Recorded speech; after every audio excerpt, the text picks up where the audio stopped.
What's up everyone, and welcome yet to another Sunny review, and today we're taking a close look at Rogue Singularity, the ultimate 3D platformer featuring procedurally generated levels in a high-tech world, and you are this little robot racing across the world into the Rogue of Singularity itself. You can tell this game took its inspiration from games like Mario 64 and Super Mario Galaxy and those 3D platformers we know so well, but you start off with this giant robot telling you if you make it to the end he'll give you a big reward.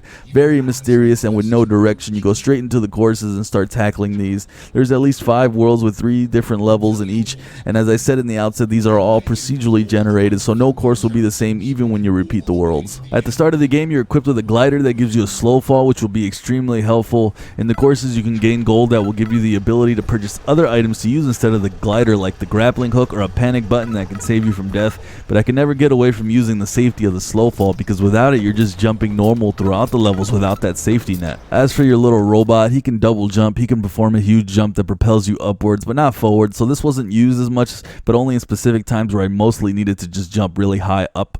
You can also do a barrel roll that lets you speed up quickly, and for the speed runners this will be heavily used, but as for the platforming, you'll be wanting to be more precise than fast. This game features so many traps and dudes trying to kill you, I couldn't dream of listing them all, but essentially you'll be traversing through all these with just 5 lives, and as you go forward through these courses they start to get harder and harder. World 1 and 2 aren't that bad, but the difficulty really starts to ramp up in World 3, and I started to essentially fail a ton. This game is brutal, and with only 5 lives, and even after you lose those lives, you end up having to start over. It really gets intense and nuts. And that is going to be the theme here with Rogue Singularity. Brutal, almost Dark Souls-like difficulty. It's possible as I got further into the world I was taking the wrong approach and using the wrong items. For instance, you can change up your glider and go with a hook shot, but I could never get comfortable with some of these items. The panic button seemed the second most useful, but not having the glider felt like I was playing naked without one of my main tools. The game gives you choices, and I definitely like that aspect. You can also purchase items to help that will have one-time uses. For instance, when I went into World 3 and up, I always made sure I had one of the jump pads that you can place anywhere. This was just an extra safety net, and with a low cost of coins, this was always a smart investment. You can also buy a coin magnet, extra lives, or even a respawn point, and all of those have one-time uses, but those items unfortunately were always a bit too pricey. To help mitigate some of the difficulty, the courses always feature an area you can go on the off-beaten path to get an extra life if you lost one, or this area would have unlockables for your robot. Now this was interesting because typically the off path was a bit more difficult than the rest of the course. This wasn't always the case, but they made sure if you were going to get that extra life or you were going to get that extra unlockable that you were going to have to work hard for it, and I definitely like that. You can also purchase the ability to start from a certain world, like I was able to purchase the ability to start on World 2 instead of World 1.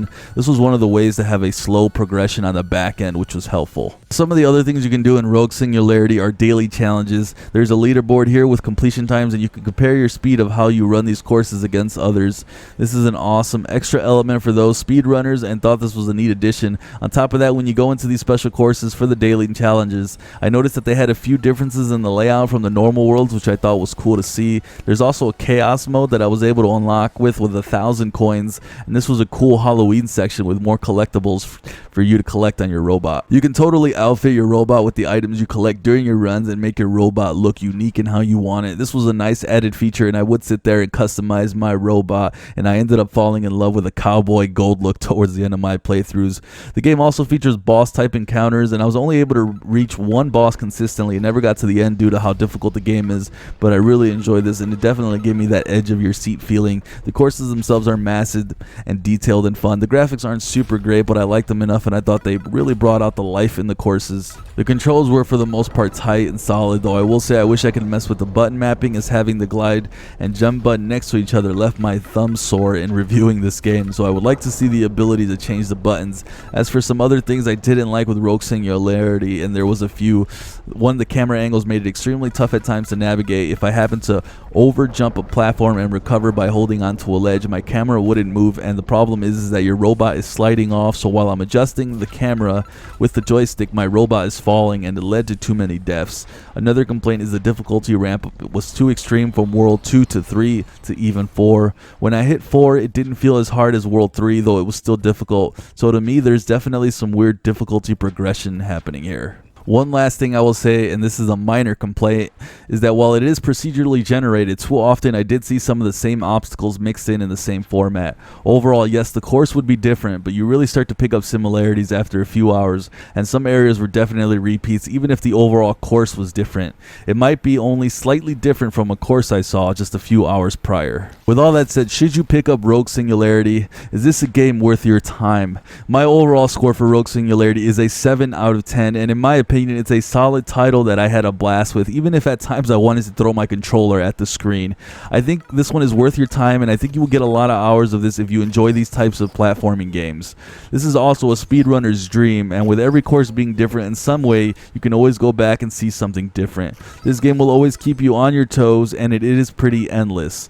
But if you guys like this video, please consider hitting that like button, sub to the channel if you're brand new. But with all that said, I hope you all have a sunny day.